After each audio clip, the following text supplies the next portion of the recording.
All right, so hello everyone. This is myself Afkar, and thank you so much for joining us today in this new call of your divine uniqueness. And I'm really excited to have Veronica Torres with us again on the show. Maybe I think she's been with us maybe more than a year, or maybe. And really, our call it was really special. Like we had a lot of fun, so much wisdom she shared with us, so much wisdom along with the Eloheim, and yeah, it was really exceptional, and I'm so excited about our call today with her. You know, today we'll be talking about being the calm in the midst of the storm. So, because really sometimes it gets maybe easy to get caught in the overwhelming energies around us, especially when there are so many things happening around us in the world and many maybe confusion. So today we'll be talking about that, about how to maybe overcome this, like being how to not react to triggers, but really go beyond that and being calm and present.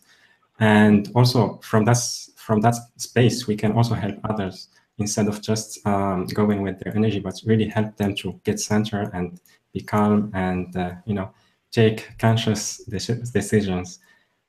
So yeah, we will be talking about that. You will be channeling the Elohim, and we'll have a Q&A. So as always, you can raise your hand by pressing *2 if you are on the phone or Skype and the web call. And also you can type in your questions on the question box if you are on the webcast page. And yeah, so with that, I want to welcome you, Veronica. Thank you so much for joining us today. Oh, thank you so much for having me. It's wonderful to be back with you. Yeah, wonderful. Thank you. And yeah, so Veronica, as I said, maybe because there are new people who are joining our show and maybe they are not yet used with your work. If you can maybe just share a little bit about your work and who are the Elohim. Sure. I've been the channel for Elohim in the Council since 2002. And our work focuses on the evolution to Homo spiritus, which is all about living non-habitually, about accessing the field of infinite possibilities, about realizing the limitations of triggers, and how to step by step, very clearly, with a very sort of supported and structured way of getting out of habitual patterns. Whereas a lot of times people will say, well, don't live habitually. And it's like, okay, I won't. How? Where the how part? So Elohim is most known for their dozens and dozens and dozens of very specific, easy to apply, often quite fun tools that you can use in all kinds of different circumstances to break habitual patterns, to start using different neural pathways in your brain, and to start accessing the field of infinite possibilities. Really on the pathway to living from aha to aha, from bliss to bliss. And that really does happen. It's pretty amazing. Yeah, exactly. And really, I love your message, and you are really sharing in really so many ways, because I follow you on Facebook and on your newsletter, and really your message is, how to say, it's very practical. There are really so much deep wisdom in there, and also very practical that we can really apply in our daily life. So so this is what I really love about this, and it describes very well what we are experiencing. Elohim says, was it practical? Was it actionable? Then we did our job. If we answer a question and you can't act on it and it doesn't feel practical and accessible to you, we didn't do our job. So there's not a lot of this sort of like nebulous, oh, well, yes, of course we should live this way sort of stuff in our work. No, it's, all right, here we go. This is how we're going to do it. But always with a lot of laughter and fun too. We're always laughing, so yeah, that's part of it. Yeah, I think always having fun. It really makes it like more easier to integrate this information and energy. So yeah, absolutely. I think so. Yeah, for sure. Yeah. So Veronica, so today, as I said, we are talking about how to stay calm during you know, the chaos or the storm, and maybe the first thing we can talk about is how we ourselves, before helping others, how we can really stay calm and centered and really grounded during those difficult times, because sometimes we feel as an empath, we feel so all the others' energy, and especially if there are some fears. So it's how to maybe, if we can say, protect ourselves or stay grounded during those times. One of the main things I've learned over the years, and that Elohim has taught, you know, at length, is the idea of matching energy. And so when everyone knows this, because when you're in the movie theater and everyone else laughs, you probably will laugh with them. Or if you walk into a room where everyone's shouting, you'll probably feel like shouting, right? So matching energy isn't a foreign idea. I think most people are just used to studying matching energy when it's at extremes, like mob mentality, right? Or everyone's grieving at a funeral and you feel that grief very strongly as well, right? Something like that where it's very extreme. But there's a lot of subtleties to matching energy as well. And that's one of the main roles, I believe, of light workers at this time, is to be energetic leaders, not to match energy. And it's so easy, especially like on Facebook, you know, you're reading, and you're just matching energy, or getting upset with other people's upset, or getting upset because they're not upset enough. Like, it's all this. Where are you in the story? Where are you in the dialogue? Where is your truth? And how is your truth being represented? Well, of course, in order to do that, to answer those questions, you first have to know what your truth is. And I think that's a step sometimes people sort of skip. They sort of go, well, I think you're wrong, before they say, well, what would right be? You have to start with what is right, or what is true, what feels powerful, what do I feel strongly about? And then interact with the world from the idea of wanting to have that be present in the conversation. Not wanting your way, but knowing your truth is being brought to the table, just as other people bring their truth to the table. And then hopefully there's a dialogue. We call it the third way. It's not my way or your way. It's the third way. And the thing about the third way is everyone's going to be somewhat uncomfortable with it. Because if I get my way, I'm comfortable. If you get your way, you're comfortable. If neither one of us get our way, but we find something that we can share, we're both a little uncomfortable, which you have to be willing to be a little uncomfortable in order to find that third way. And that, I feel, is so vitally needed at this time, and kind of missing in a lot of the dialogue that people go into, especially on social media. It gets real dualistic and real entrenched, and it's like, this is the way it's going to be. Oh, my cat's going to join us. Let's see if you can see her. Can you see her? There she goes. If she hasn't been part of the interview, it didn't happen, right? Oh, now she's going to, can you see her up there? Yeah, she's going to sit up there. You know you're on. Oh, I'm show everybody your bottom. Okay, all done. Yeah, she probably, she's like made her present. See, her truth has been present. Her favorite little place to stand on the back of my chair. Anyway, so that to me is really a huge part of being the calm in the center of the storm. Is 1, accessing your truth. 2, having the courage to bring your truth to the table. And 3, being willing to let your truth not change necessarily, but be willing to shape it so that it fits in with the truths of others, so we can actually move forward as a society and as an evolutionary force. Yeah, exactly. I totally agree. And yeah, maybe I'm a little bit. What was that? Okay, so yeah, now it's good. So what I was saying is, I totally agree with you. And sometimes when we feel this fear to maybe, just to change a little bit about our truth, because we already have this safety in what we already know. So maybe changing it's bring us this unsafety, and we feel uncomfortable. So it's, I don't know, it's this is where we feel afraid of negotiating something about the way we live and the way we think. Well, a lot of times people equate uncertainty with danger, right? I don't know what's going to happen. I might get killed. I might die. I might suffer. I might lose. And so because uncertainty has long been equated with danger, even when it has nothing to do with safety danger, it's just uncertain. I don't know what time I'm going to go see the movie. Should I feel afraid? Some people do, right? When you equate uncertainty with danger, you are not going to want to seek the third way. You're not going to want to put your truth into the world. You're not going to want to be creative. You're not going to want to try new things. You're not going to want to ask that person out on a date or try for a new job or try to buy a house or have a baby because uncertainty freaks me out. But the truth is we are constantly and unceasingly uncertain. Every single thing we do is uncertain. And we ignore lots of it, and then other ones we let totally freak us out. So part of the work we've done with Eloheim over the years is to really evolve our relationships to uncertainty, to see it as the place of creativity, to see it as the place of opportunity, to see it as the place where everything new begins, and to make peace with the fact that it's always present.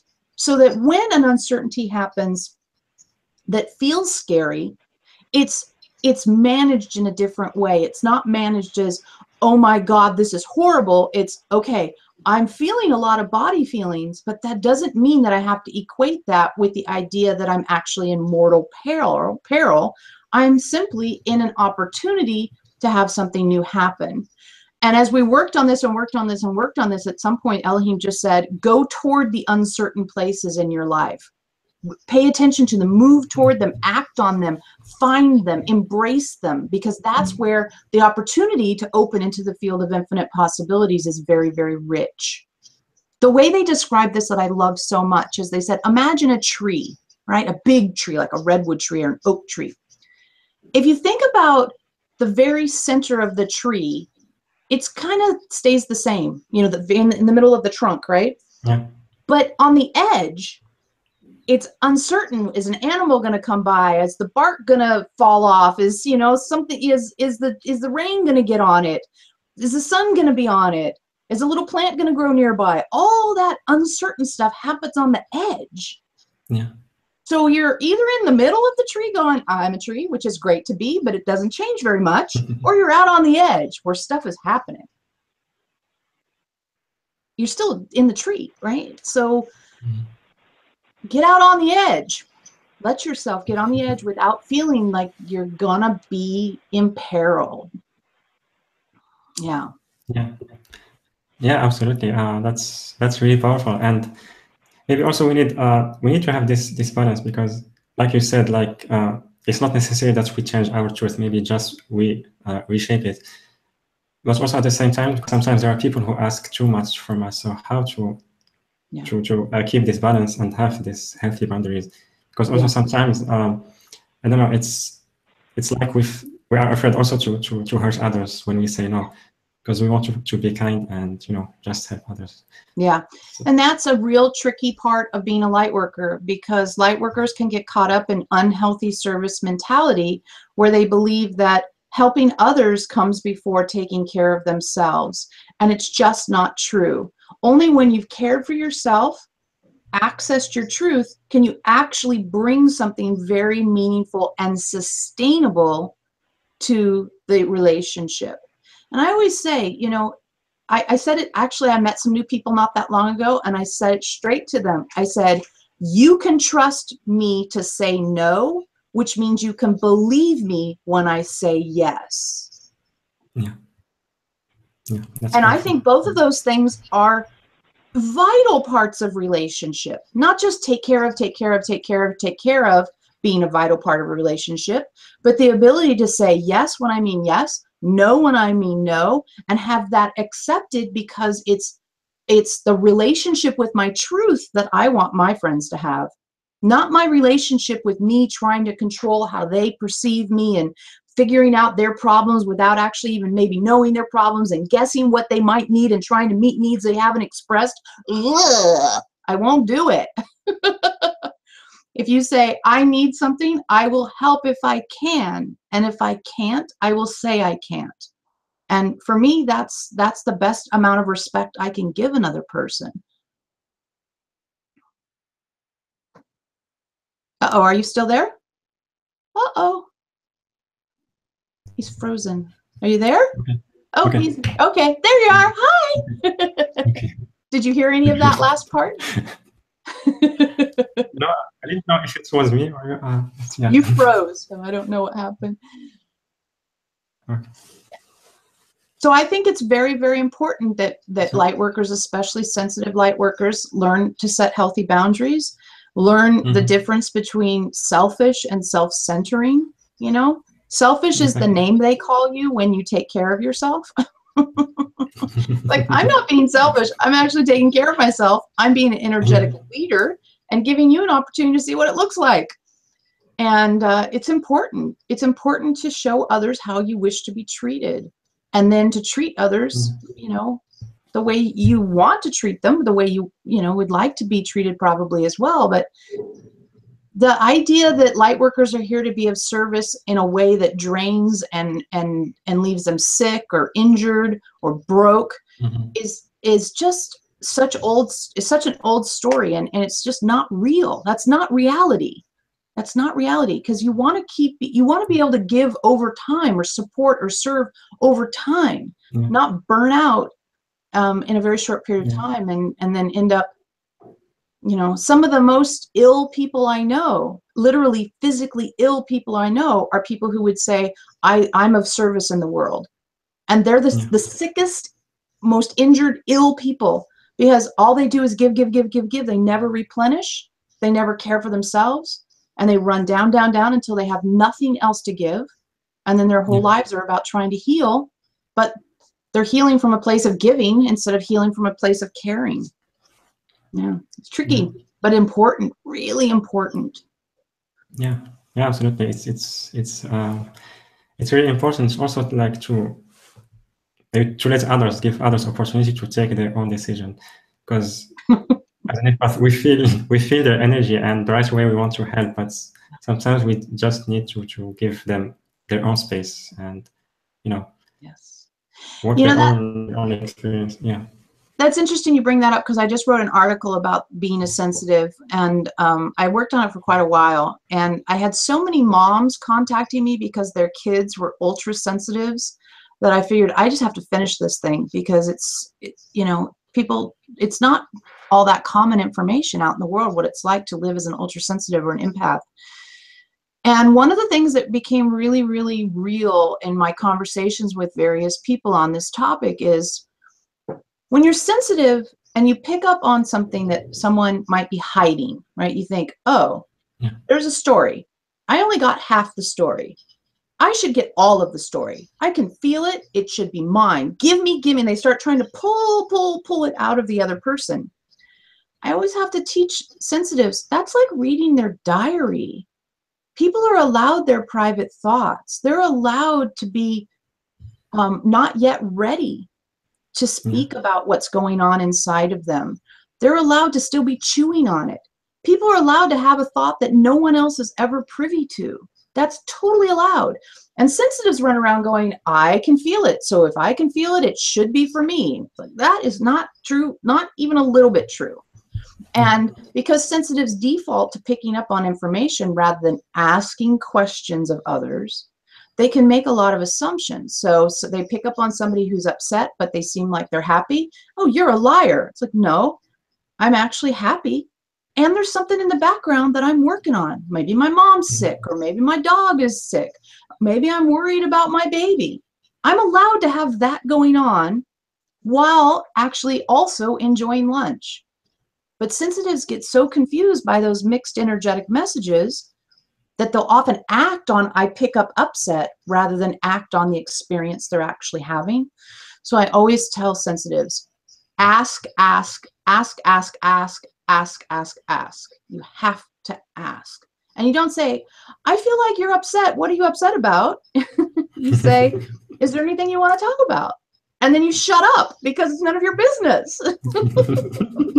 Can you tell I've had this conversation with more than one person, including myself? It's an interesting little skill set that sensitives have to get their heads around, because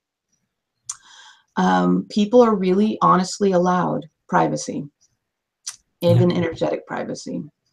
But you know, a sensitive also has that tenderness, like, wow, I can tell something's up. You're smiling, but I can tell something's up with you. Okay, fine. then find a way to talk about it. Don't act on the fact that you know it.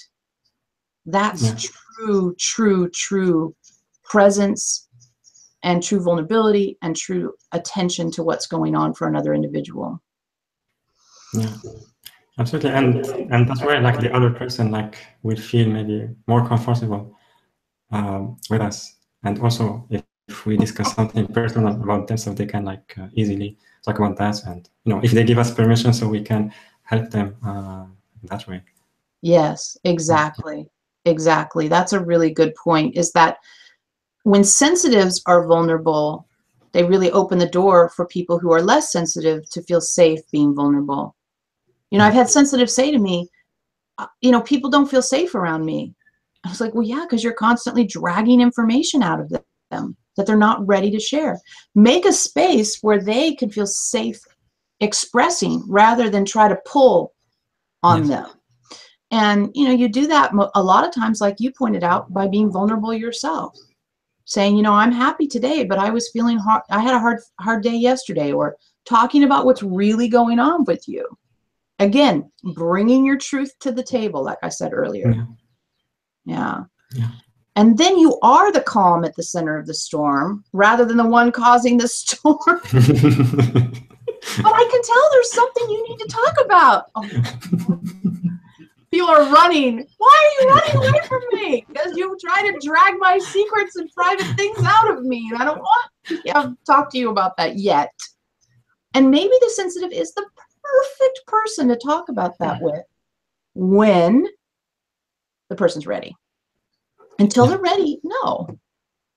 And a lot of times this happens between men and women, I've seen, where the woman is maybe pulling on the guy and the guy's going, stop pulling on me. Yeah. But it can happen in all different relationships, but I've seen it happen a lot in the male-woman relationship. Yeah. Absolutely. That's really wonderful. Yeah, so Veronica, I would love if you can bring the Eloheim. Sure. Message with that. Yeah, okay, great. Let's get them, hang on.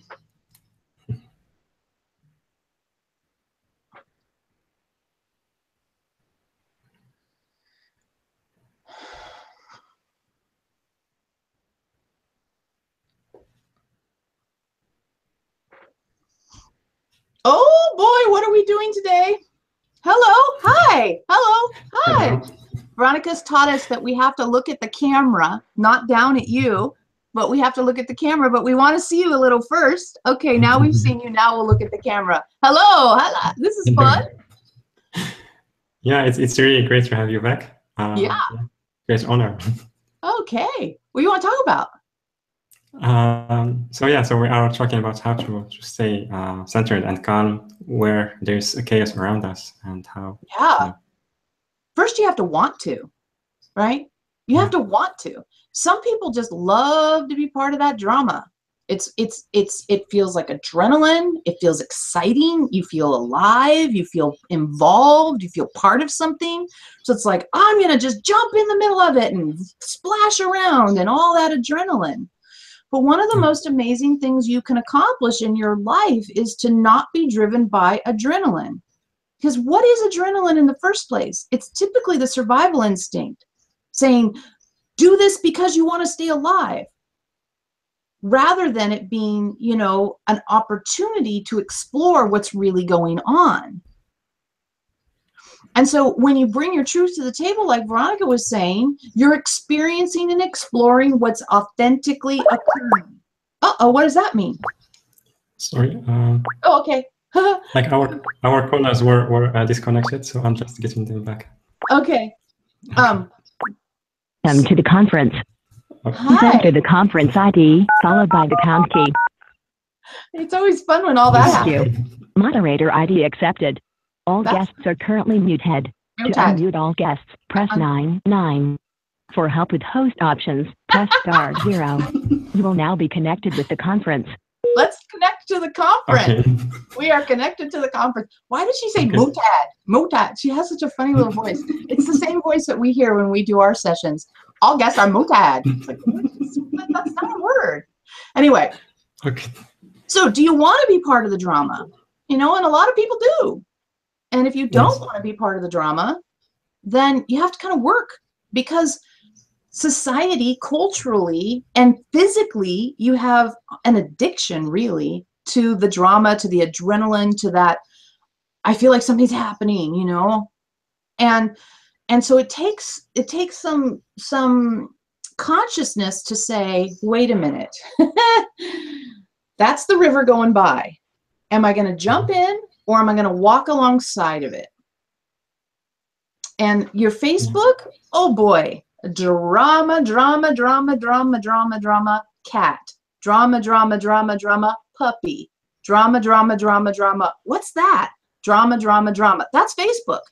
And it's great because every once in a while you get to see pictures of the grandkids, but most of the time it's just mixing yourself up in other people's drama.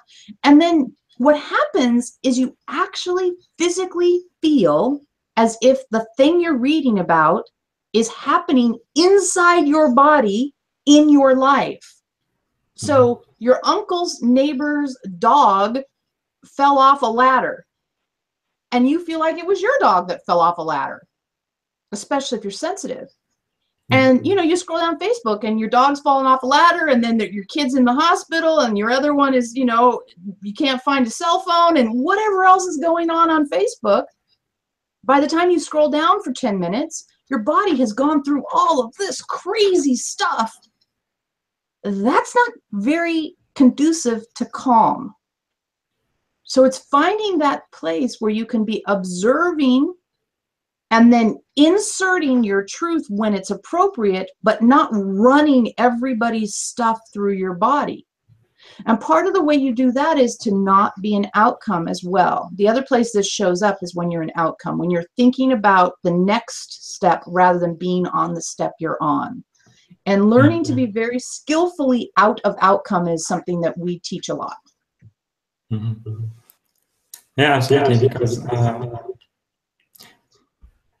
maybe because we are not really connected to the present moment. Like, I don't know, maybe we don't like something happening around us, so we are always looking for something in the future.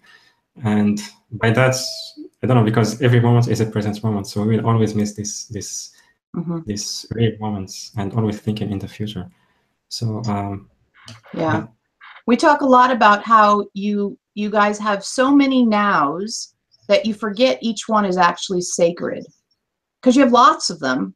You know, it's like pennies. You have lots of pennies, you don't pay much attention to them. You have lots of nows, you forget that they're each sacred. Or you somehow talk yourself out of the fact that what is happening isn't valuable. Okay, something's happening. Something challenging is happening.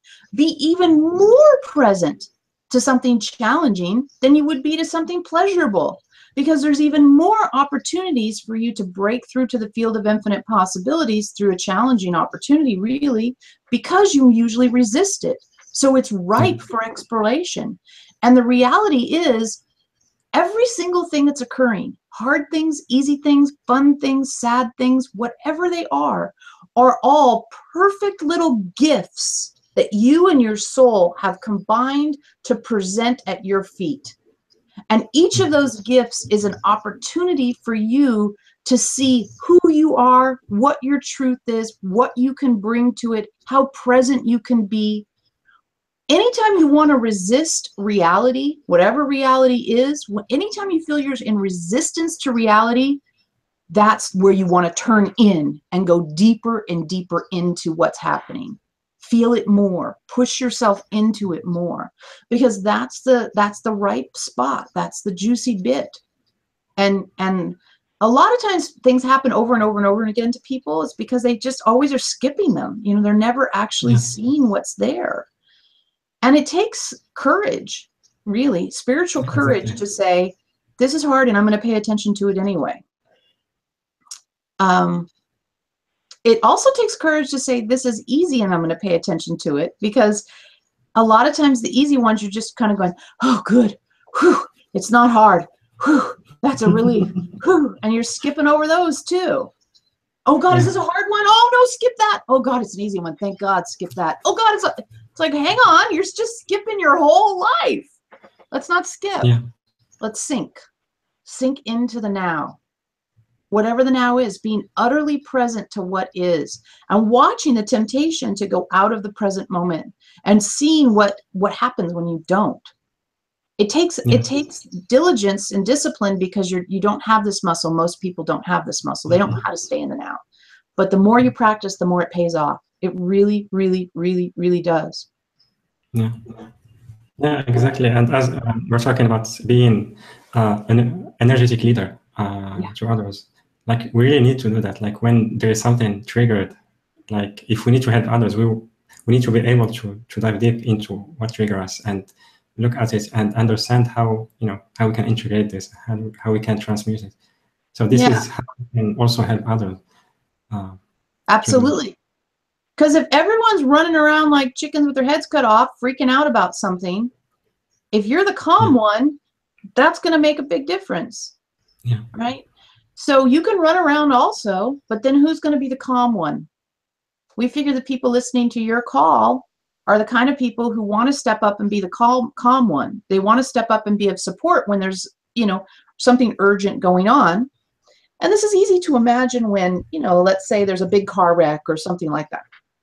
And so you want to be the calm one there. Okay. But what we believe is even more important is being the calm one at the grocery store, being the calm one at the gas station, being the calm one at the school play. Because people may not be as obviously in distress and trigger at those times, yet they are.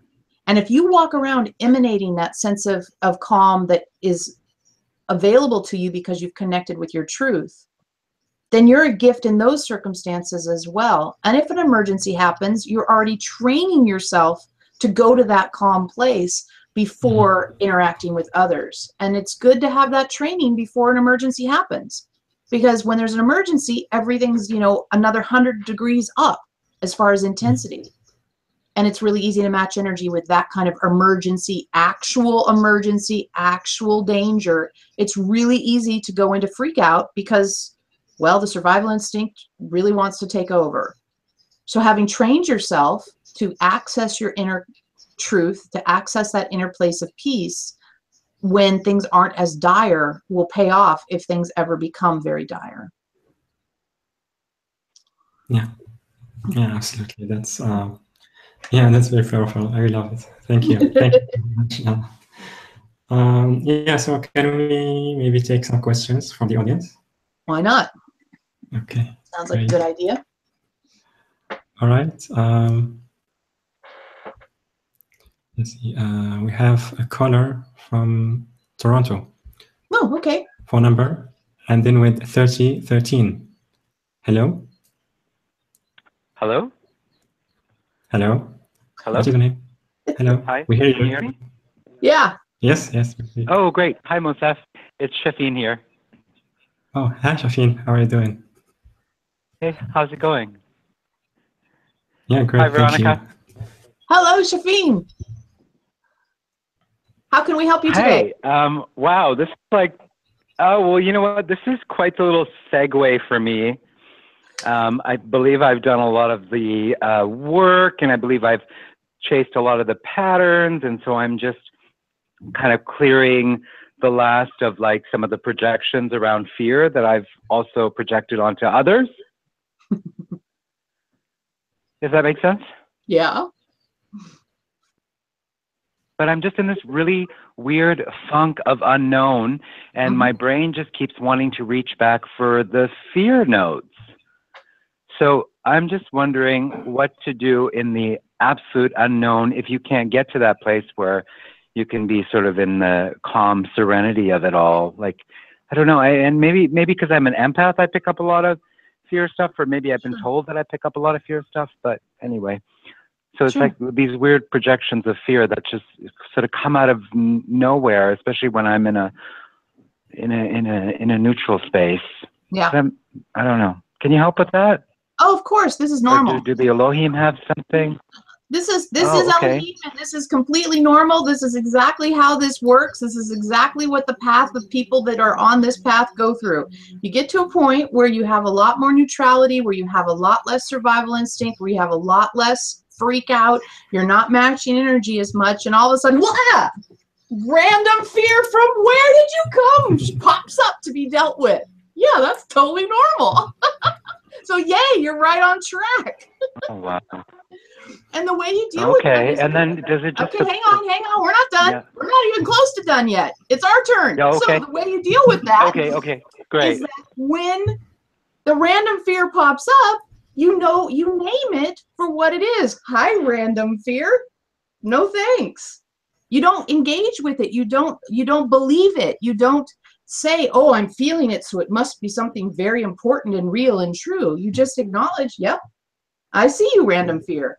That has no place in this now. You have no there's no surface area for you here. There's nothing real for you. You are simply an artifact of my system that was fear-based for a really long time. And it just pops up and you go, yeah, no thanks. And you turn away from it. You turn away from it. Now, what also might be happening for you. That's kind of what sorry. Yeah. Oh yeah, we're still not done. We'll tell you when we're done. What also might be happening for you okay. is what we call alternate expression bleed through, which means past lives that you're starting to have contact with. Occasionally, well, not occasionally, it's a step on the path that we've seen when people have done enough work, they're ready to start clearing some of the issues from we call them alternate expressions, but they're more commonly referred to as past lives. And so you can start having information from past lives bleed through into this one. And we believe that the package has the past life talk in it. Veronica's telling us that she thinks it does. Let's see if the past life, the past life talk is in the package. So we won't go into this too deeply, but you start to actually have communication with your other lifetimes because they're all happening simultaneously. And because they're all happening simultaneously, you can access them. And that could be part of this as well. We think it's probably a combination, which, you're right on target. This makes complete sense to us. Normal. Okay, now we're done. So I guess then, I've been trying to, get away from a living situation with somebody who's like extremely low vibration and carries a lot of fear and survival, like desperate energy. But it seems like every time something's about to happen financially, that would move me to something new where I could sort of really hone in on my own frequency. Some weird thing happens where I'm again stuck with this human being, and it's enough to rattle my cage. And though I feel grateful that he's triggered a lot of stuff that I've been able to kind of look at within myself and go, okay, that's something that is a trigger for me. Let me go and see what that is. So I'm grateful for that, but it just seems like I'm so done with this passage with this human being. But it's just something keeps happening at the very last minute, like where the money is just not available, or it's so weird. Have you been in that position? Did the Eloheim have some advice there? Yeah, this again is another normal sort of thing that can happen where when you're ready to really set something down, it kind of flares up to say, are you really sure? And what we would say to you, you've seen this happen. You get serious with a partner, and sure enough, all the exes start to call, or you run into them and you're like, wait, really? Wait, another one? Like, I'm getting serious with someone. Stop it. That's one way this can show up. But the opportunity here for you is when that happens is to still stay in your chooser self. And we're referencing our levels teaching, which we don't have time to go into today, but you're reacting from a level 3 position and you need to stay in level 4. And level 4 is all about, I choose my reactions to my experiences. So the opportunity here is, okay, are you really serious about getting out of this living situation? And if you're really serious about getting out of this living situation, doing small steps all the time that lead up to getting out of that living situation, and not waiting for the big answer, but to build on each step and to keep choosing your reactions to your experiences. So when you have this thing happen, you're like, again? It's like, no, not again. It's like, all right, How am I going to pivot away from this perceived limitation? What can I pivot to? What progress did I make before I had this perceived setback? And where do I actually stand? Exactly how much money do I need to move? Exactly how much do I have? Where do I plan to go? And to feel the power in the truth that you're ready to leave, rather than sort of this, I'm ready to leave, but I can't seem to leave, wishy-washy victim-y place that feels like it's creeping in for you. It's like, no, I'm 100% ready to leave. And so I'm going to start making decisions based on that. I'm going to start acting different in the home as is, because I'm not trying to just pretend up until the day I can split. I'm actually going to start splitting early, emotionally and physically and financially, so that I'm putting down that very clear step-by-step path of transitioning out of this environment. Okay. Yeah. Okay. That makes sense. It's scary though, right? It's scary. Cool. Yeah. I mean, it's just a little bit harder to do, I guess, when yeah. You know what? I mean, yeah. That makes sense. I'll start doing that. I've already started creating some boundaries, so I'll just keep. Yeah. I'll just keep going. I appreciate the time. I don't want to take time from anyone else, but I feel like that should have helped actually quite a few people. So thank you. I guess the key is that, yeah, go ahead. One last thing is this. A lot of people get the idea that progress is the home run, right? Only until I can swing for a home run does it count. But really, just getting on base counts. So just find small steps that make you feel like you've made progress. If you said the word boundaries to us, if you don't have clear boundaries in place with someone that has been this much sandpaper for you, first step, because having the ability to set boundaries with everyone is the most vital thing, especially if you're an empath. So you may as well practice with this person that you already know. Right? So it's finding, yeah, that's exactly what I've been doing. Yeah, we talk a lot about working step by step, and if you get the package and join the Facebook group, you can get support on figuring out what step you're on and then moving step by step from there. Because it's not just when I have enough money I can run away from this. It's there's some skills I need, and this person gives me an opportunity to have those skills. Here's another thing. You took up the amount of time that we were willing to share with you, and we have not yet gotten done with you, as you can tell, because we're still talking. It does not matter if it helps another soul on this planet.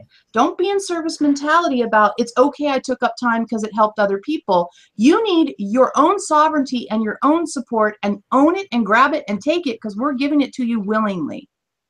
That's you taking up your space. That's you having boundaries about your needs, and that's you accessing your truth.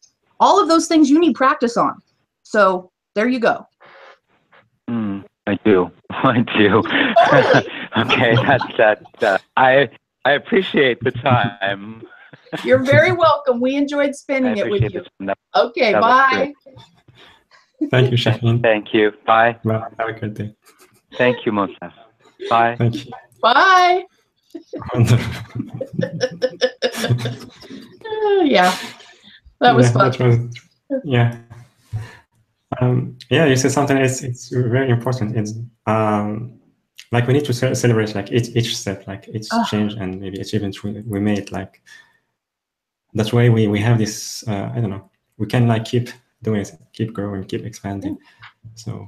It's this will happen. It's societally powerful that, the idea in society is powerful that you only celebrate it when it's done, or the victory, the losses you don't celebrate, or, there's this idea that it's got to be ta-da before any celebration can occur. And the reality is that every single thing is built and created and changed and transformed step by step. And staying on the step you're on until it's done is super important, and very few people are good at this. We teach people how to be good at this because it's important. And then staying on the step you're on long enough to actually change yourself on that step. Because here's the thing. We're going to draw, or can you see our hands? Okay, imagine there's a circle, right? And if you're in the middle of the circle and you imagine this is the solution, that's the answer, man, right there, that one. And so you're here and you're thinking, bum, bum, bum, bum, bum, bum, bum. That's going to be ta-da, right? But you take a step, and then if you're really on that step you've taken, really on that step you're taking, you have changed. And the person who thought this was the answer may not be who you are now. And allowing yourself to evaluate, what is my answer now? Oh, my answer is actually over here, so I better take a step this way. And then be present to that step. Like the guy we were just talking to, right?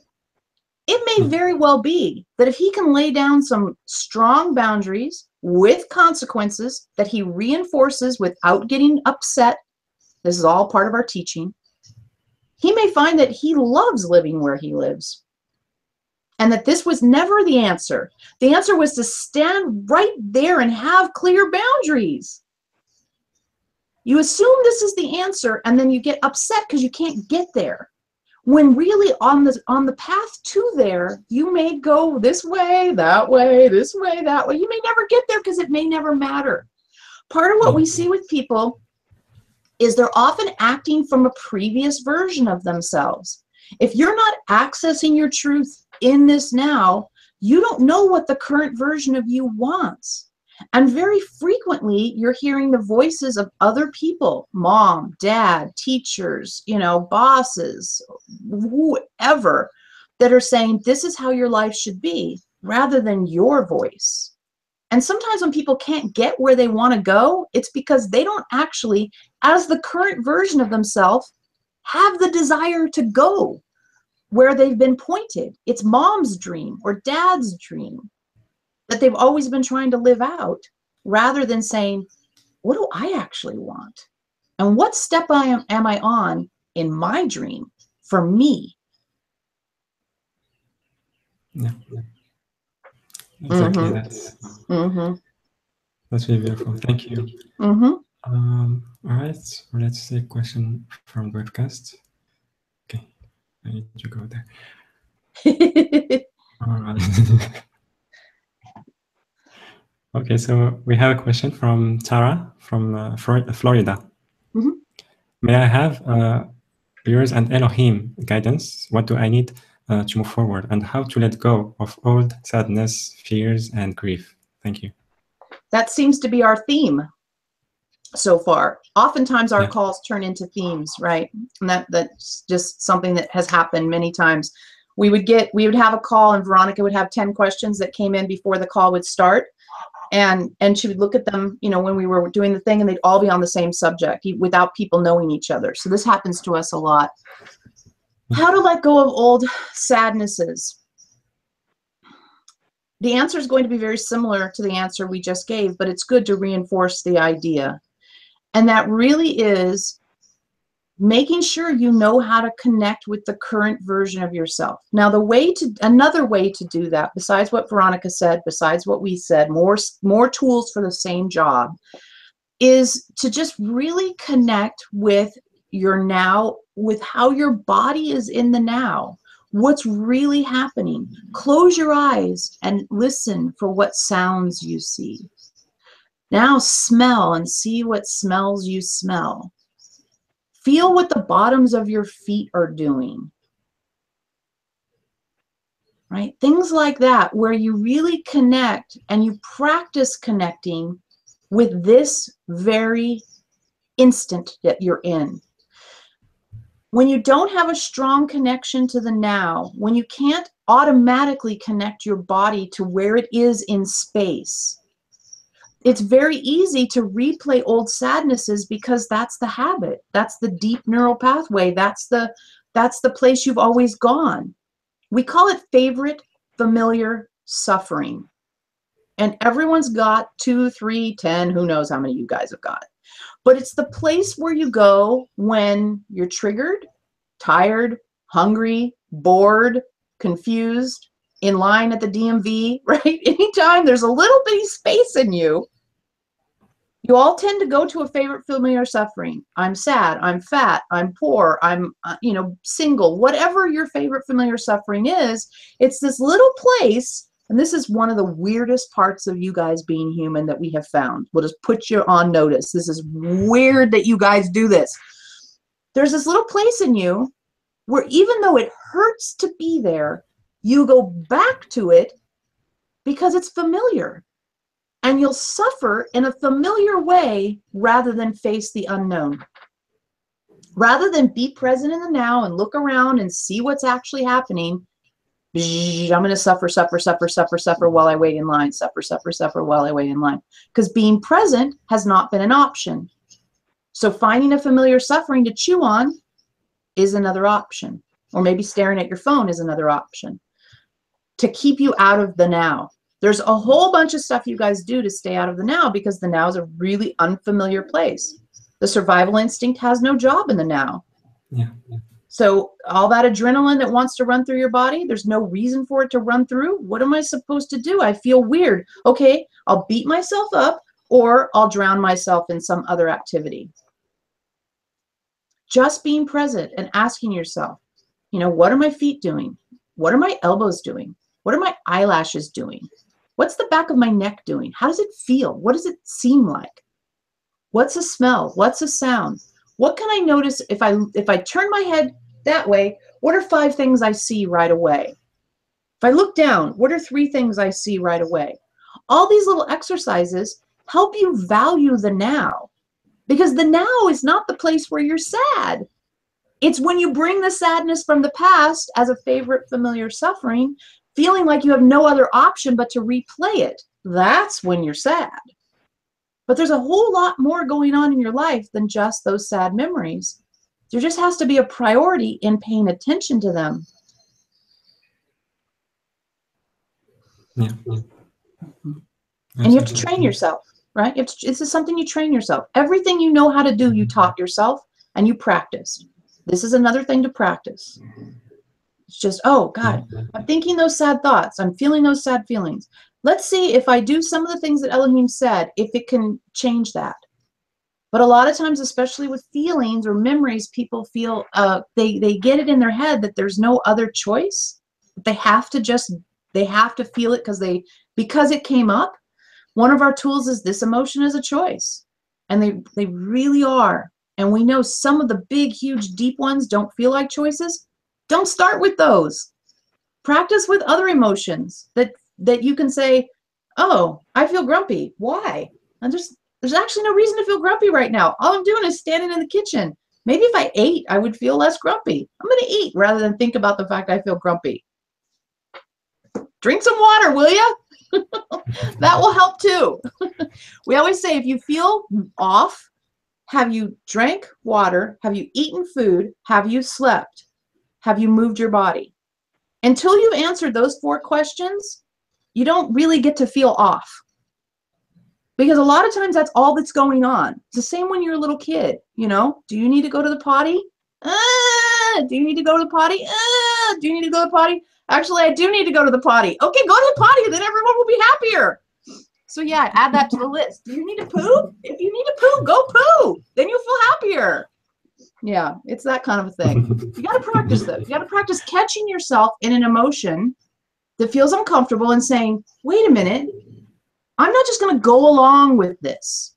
I'm not just going to go along with this. It has to earn its place in me. There has to be a real good reason, not a habitual reason, a good reason in order for this to play out. Yeah. Yep, that's how that works.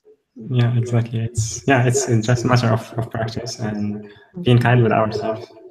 Totally. If it's taking some time for us. Yeah. Yeah, absolutely. Yeah. Thank you. Mm-hmm. All right, so let's take another question. We have one from Susie. Susie. Yes. How to get rid of karmic punishments and interdiction easier, even without removing all karma, to not live with your parents anymore, have your own money, etc. Thank you. Yeah, again, same question asked a different way, right? It's the same thing. You have to be able to connect with your truth. The idea of karma isn't one we talk about that much. because it's really, really easy to cast yourself in a victim role. And we say you are not victims, you're choosers. So it's really easy to say, well, that's my karma, and that's why I'm stuck in this situation and I don't get to do anything about it. Just like we said earlier, oh, that's my big sadness. I'm just stuck with this big sadness, right? Or I'm stuck with this roommate because I don't have enough money. I'm just stuck, right? All these questions are about being stuck in various different ways. And the answer is all the same, which is, what is your truth? What step are you on in that truth?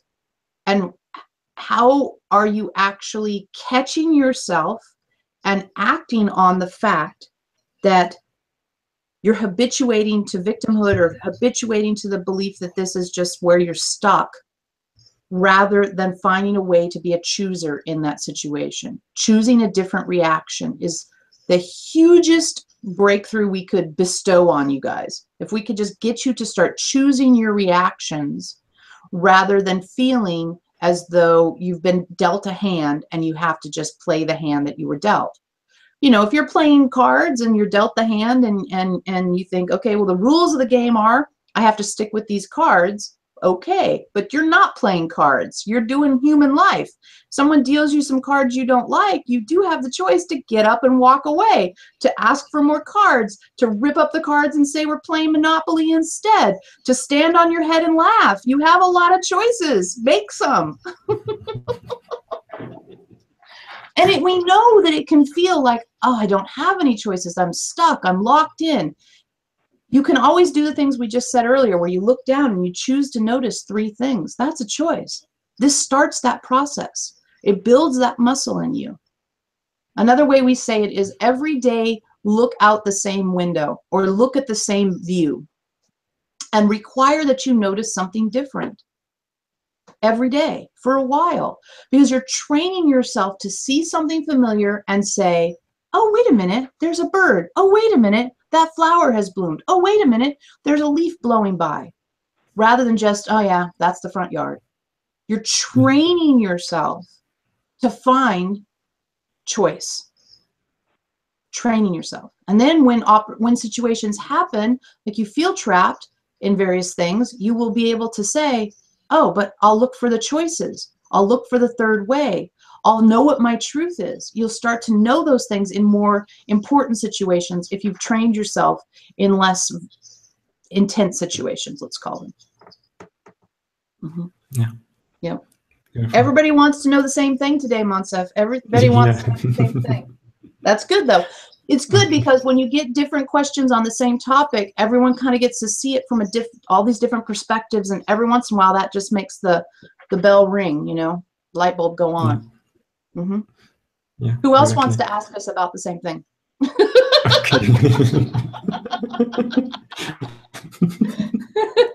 We're used to it. Yeah, we have many of the same topic, but let me try this one and see if it's the same. Okay. Bianca from Sacramento. Uh-huh. I am been focusing on my spiritual growth and would like to eventually transition out of my current career to become self-employed and doing work that I love. And she's asking about any blocks that she has regarding discovering her life purpose. Yeah. And any insights. Sure. Where she can, live her life purpose. Sure. When you want to become self-employed, one of the things that's really important to keep in mind is that very few people who become self-employed can rely on the income from their self-employment immediately. So it really does help to kind of transition, unless you have savings. If you have savings, hey, go for it. But if you don't have savings or you don't feel safe in transitioning that way, it's really hard to put that kind of pressure, you've got to pay my bills, you brand new job that I just started, on the brand new job. Like, you don't want to birth something in that kind of tension, right? Because a new career is a birthing, and you want it to have room to show you what it's all about and to reveal itself to you. And if it's immediately under pressure, it's sort of like having a baby and then saying, come on, you got to get into Harvard tomorrow. You know, that's not fair. Don't do that, right? Nobody would do that. But people do it with self-employment a lot. So the great thing about moving into the self-employment thing is just making sure that you're not overly pressuring yourself, and easing into it is also very wise. But here's the thing that you have to know. Your relationship to uncertainty has to be very, very different when you're self-employed than when you're an employee. When you're an employee, uncertainty is maybe how weird is the boss going to be today, but the pay, the schedule, where you park your car, where you sit, there's a lot of routine in being an employee. People tell you what to do, when they want it done, and there's this kind of, routine's the best word. When you're self-employed, everything's out the window. It's constantly uncertain. And so you really need to determine how comfortable you are with uncertainty before you start your own business. That's the main difference, we call them, between an employee mindset and an entrepreneur mindset. Because if you have an employee mindset, which neither one's bad or good, they're just the way you are, right? Some people are male, some people are female, some people are employee, some people are entrepreneur. It's nothing, no judgment here. If you're an employee mindset and you really like that routine and structure and steadiness, and uncertainty freaks you out, and you start a business, you're sort of setting yourself up for failure. We're not going to say you will fail, but we're going to say it's going to be challenging for you. We know plenty of people who are self-employed that are really employee mindset, and they struggle. Other people are entrepreneurial mindset, and the idea of going into the routine of another kind of job is just completely uncomfortable to them. Like Veronica, she's completely entrepreneur mindset. If she was stuck in a job where she knows, I'm going to be there for 8 hours, I'm going to get this amount of money, these are the things I'm going to do, she couldn't stand it, which is why she's been self-employed for like 20 years. Is it hard? Sometimes it's really hard. Is there tons of uncertainty? Gobs and gobs and gobs of it. But she would rather face the discomfort of that uncertainty than have the constriction of an employee environment. Okay, so that's just something good to know about yourself. But before you leave any job or even any relationship, unless it's abusive, right? We like to advise people to do what we call mad scientists. And this is what we were thinking about for your first caller, the one with the roommate. Mad scientist, right? And what we mean by that, you already know everybody, you already know the work, you already know where you sit, you already know where you park, you already know what days you get for vacation, you already know how much you get paid. That's a lot of structure to play in. So you just start making small changes and have fun with this. This is supposed to be fun. Entertain yourself. This is part of the reason why it works, is because you start having fun at work instead of being at work. Walk to work a different way. You know, get out of your car and walk around the building twice before you go in. When you sit down in your chair, sit down from the other side than you normally sit down. Spin your chair around a couple times before you start working. Type with one hand. Answer the phone with the opposite hand. Whatever you can possibly do to make tons and tons and tons of amusing little changes in the routine of being at work. And the most amazing things happen when people do this, because they realize that part of the reason that they feel so trapped is because they've trapped themselves in a lot of crazy routine. And again, you're building that muscle. You're building that muscle that you feel you have choice. You're building that muscle. So when your boss says something to you, you don't just follow the same familiar suffering pathways with your boss. You react in a different way. And we've seen people do this with relationships, marriages that were on the outs, at jobs that they hated, places they lived that they couldn't stand, and it all shifted around. Because here's the thing. If you are upset at your current job and you go get another one, self-employed or not, you don't have any of these muscles for finding these small changes. And you're very likely to take all your old patterns into your new job, which people do in relationships all the time, right? You take all the old patterns into the new and expect the new job or the new partner to change you. And it does a little. But how about where you already are comfortable, where you already know everybody, how about you start practicing those muscles? How about you start treating that job like it's a brand new job? act the way you would act at your new job, or you imagine you would act at your new job. You know, in relationships, when people are stuck in relationships and they're like, I think I have to get a divorce, we're like, have you mad scientists? It's the first question we ask. Well, we say, is it abusive? Then we say, have you mad scientists? Because until you've mad scientists, we actually had somebody who was very honest, which we appreciated deeply. And we said, have you spoken your truth to your husband? And she said, never. I've never told him fully how I feel. Like, don't you think you should do that before you split? And they did, and it worked out. They actually stayed together.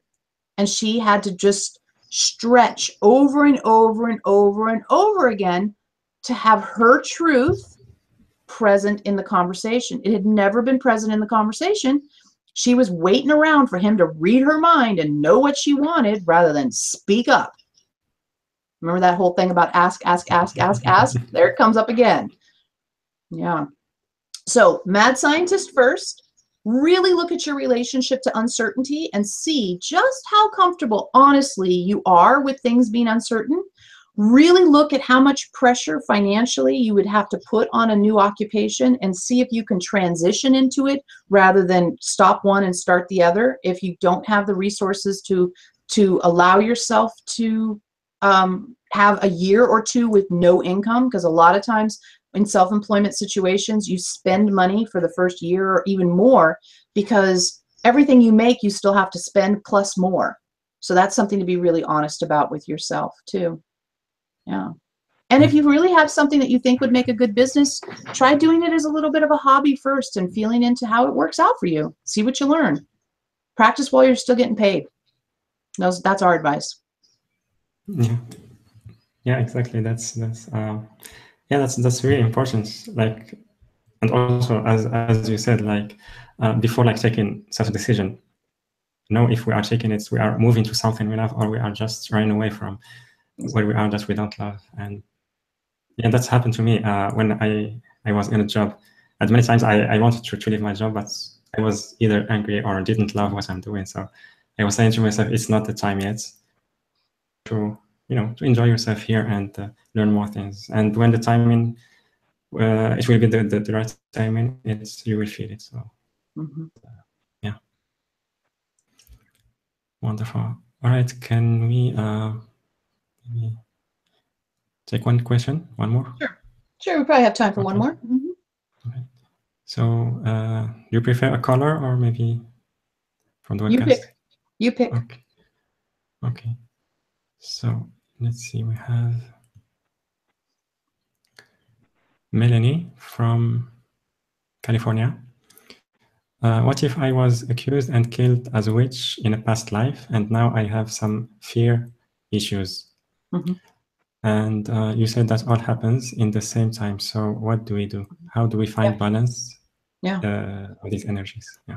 That's a great question, and again, we cover this more at length in the talk that's in the package that you guys are going to discuss later. But the truth of the matter is, you are the most conscious lifetime, the one we're talking to right now. You're in charge, and you offer your truth to your alternate expressions, just like you offer it to your other human beings.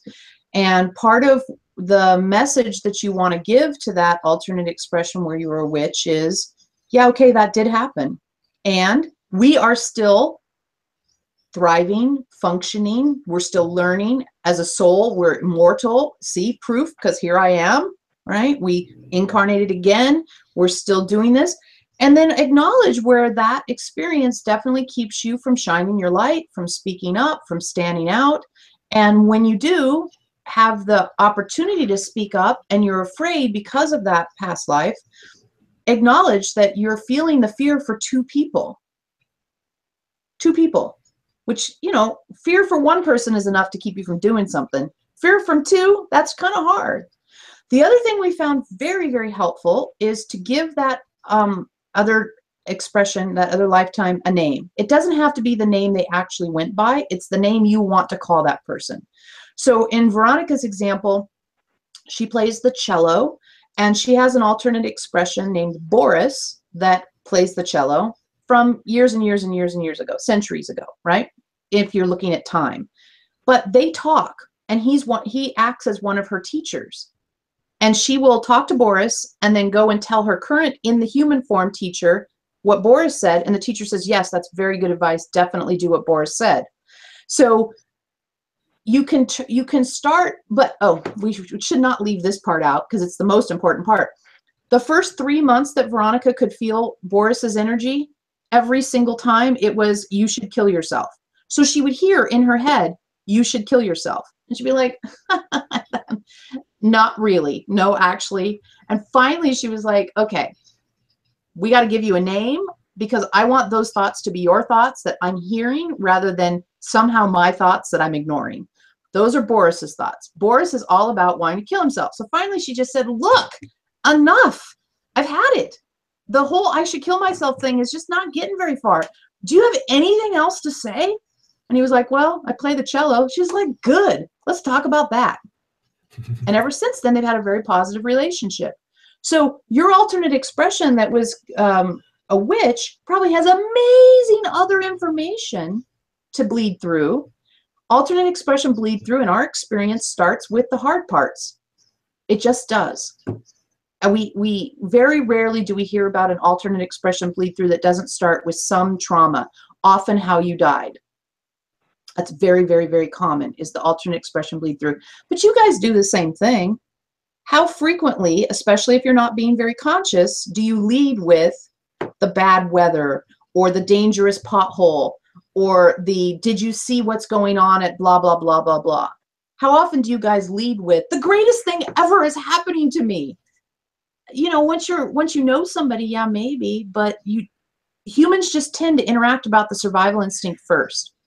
And alternate expressions oftentimes are far, far, far less conscious than you are. They live in a much more dense, energetic, in a much more dualistic based time, in a time where it's very easy to get killed or die of God knows what, because like no penicillin and things like that, right?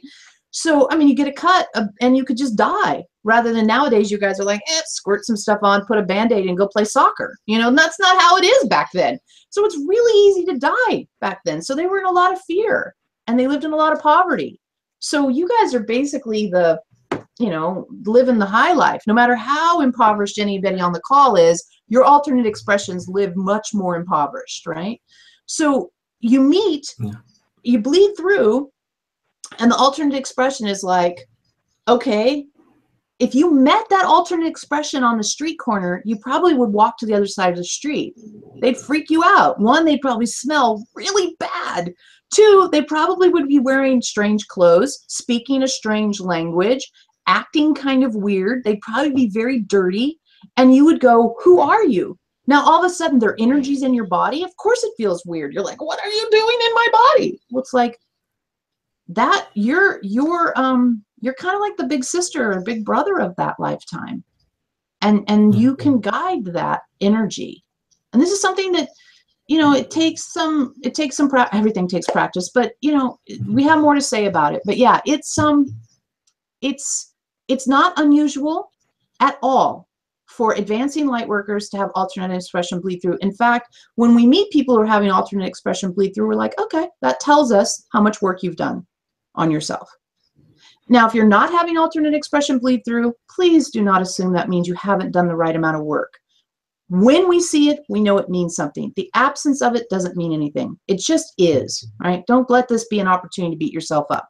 But if you're having alternate expression bleed through, which often shows up as these sort of, that's not actually how I feel. Why do I feel that way?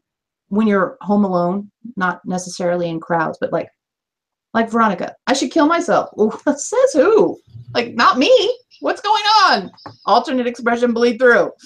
Yeah. So the idea that you were killed as a witch is, of course, very, very painful. And you have dozens and dozens and dozens and dozens of equally traumatic lifetimes that you have experienced. This one's the one that's bleeding through. It's the one you have the opportunity to interact with. There's way more about that lifetime than just being burned as a witch.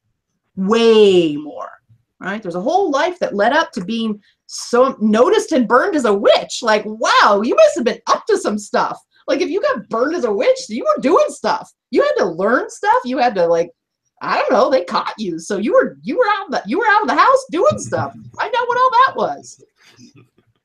Right? Right. Yeah. It's like saying my alternate expression, you know, my alternate expression died bungee jumping off of a cliff. Like, wow, you bungee jumped off a cliff? I mean, you were doing stuff if you were out bungee jumping off a cliff. What else did you do? Bet you went skiing. Bet you went, you know, surfing. Bet you rode your motorcycle across the Mojave Desert. You know, you probably did stuff. Find out what all that stuff is too. You're like, yes, I hear you. That was horrible. Thank you for sharing. I appreciate your connecting with me. What else you got? So there's a lot of nuance to this that we don't have time to cover, but we did do that talk. So there's more to this. And of course, if you join the Facebook group, you can learn even more. Absolutely. All right, Monsef, we're starting to run out of gas here. So should we give Veronica for you? Yes, yeah. Okay. Thank you. You're welcome. We enjoyed talking to you again. Thank you. Enjoyed.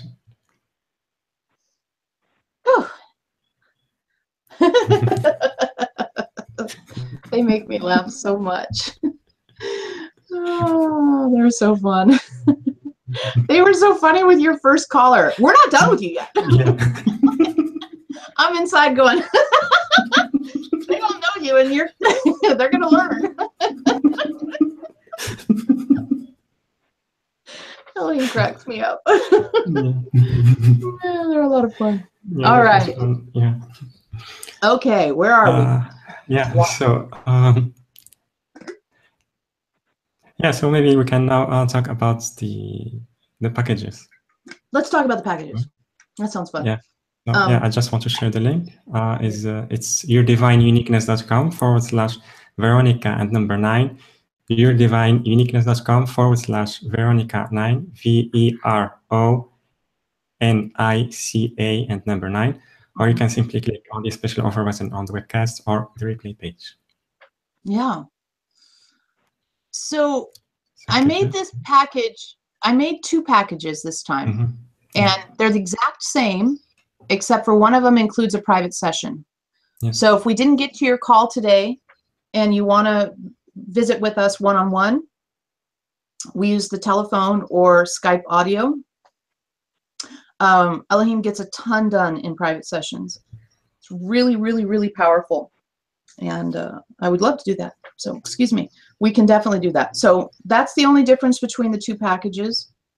The rest of the package really is the calls that we have done that I feel offer you the most foundation in Eloheim's ideas and teachings and their stance on things and their way to look at things.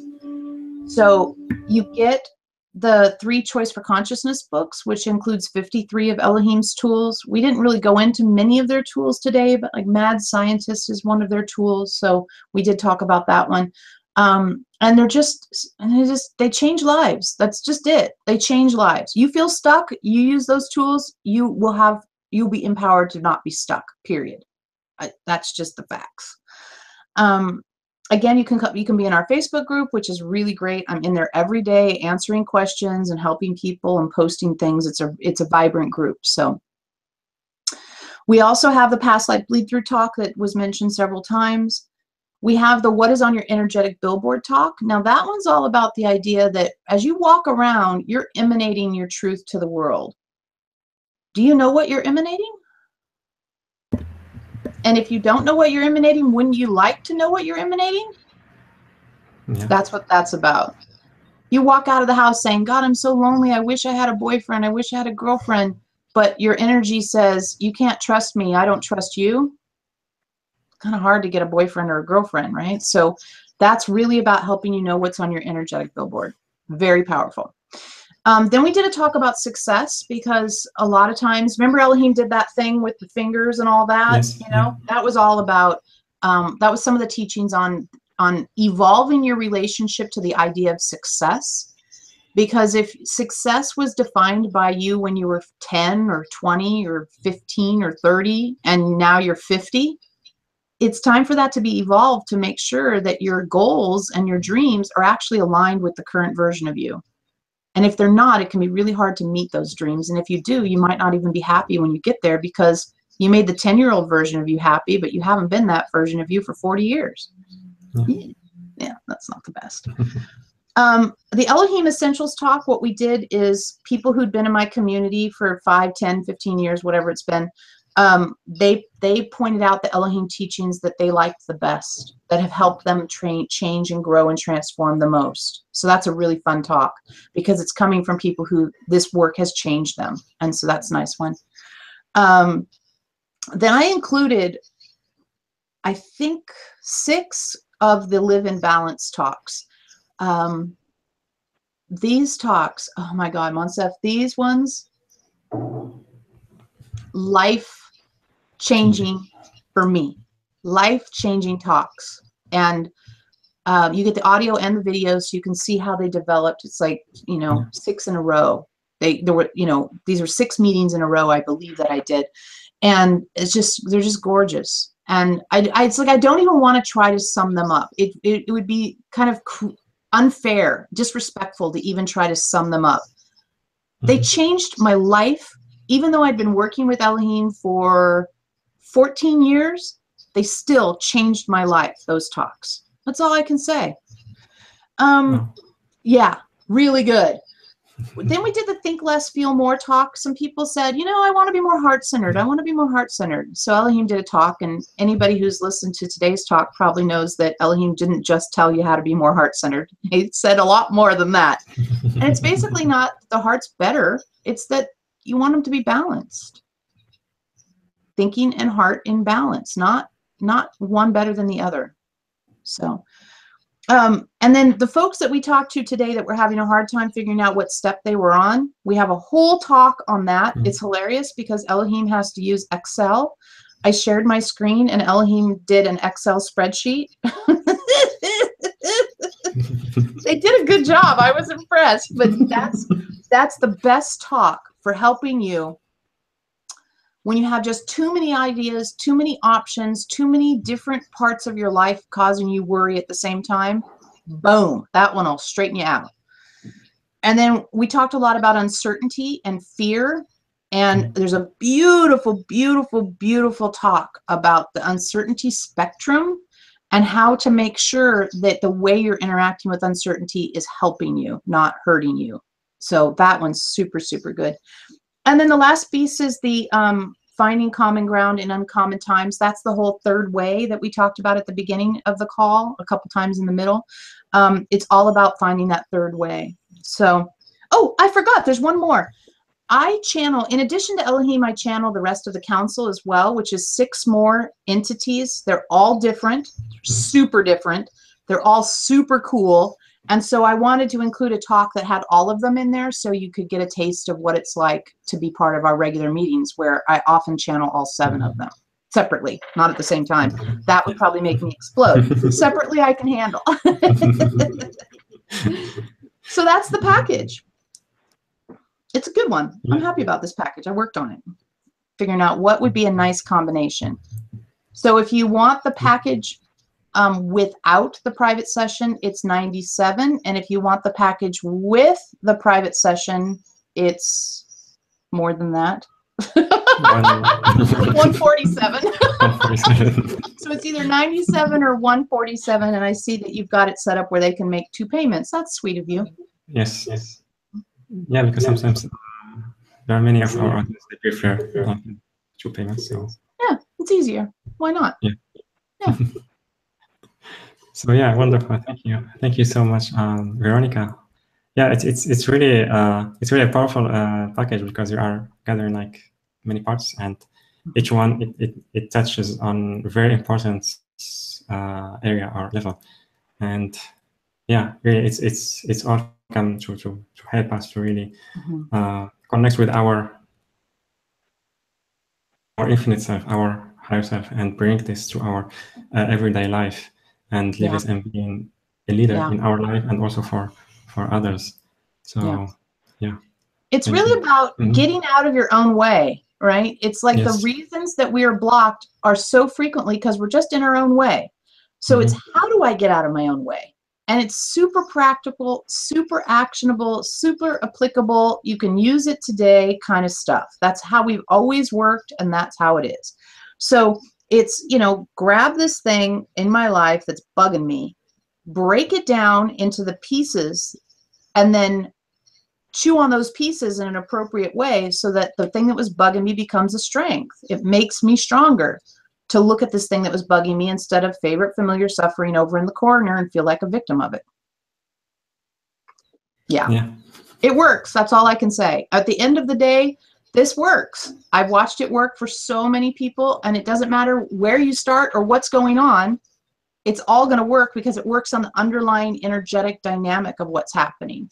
Doesn't matter really what it looks like in your life. The underlying energetics are almost all the same.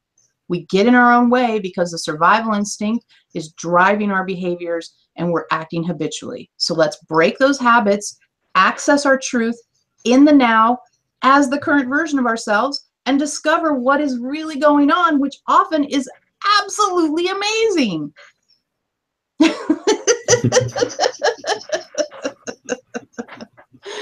Oh, this has been fun, Monsa. Thank you again for having me. Thank you. Thank you so much. It was really such an honor to have you back. I really enjoyed my time with you and with our beautiful audience, and also with the Elohim. So that was really awesome. So really, thank you so much. You're so welcome. Have a lovely rest of whatever time of day it is for you. Thank you. It's the evening here. So. Okay, it's just starting for me. It's lunchtime.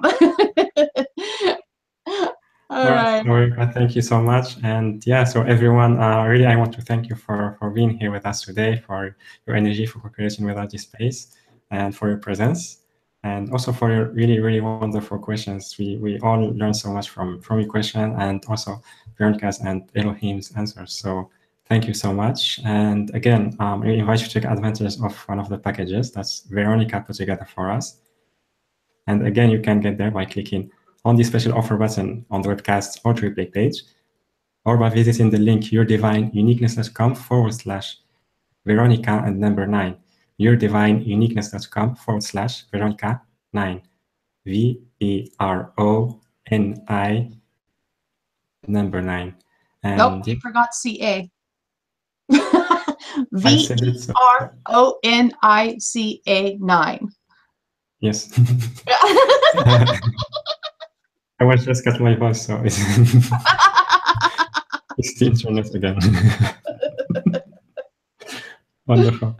Okay. Yeah, but the easiest way is the button, so you can. Yeah, just the button is better. You get it.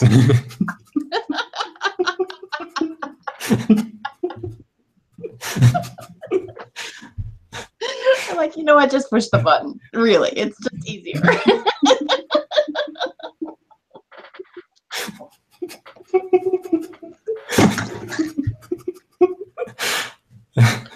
You're cracking me up.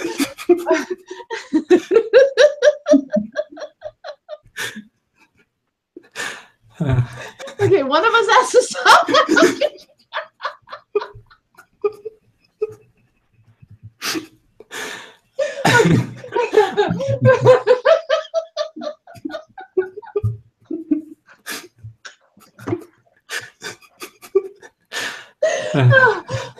Okay, seriously, Right. you have to stop laughing.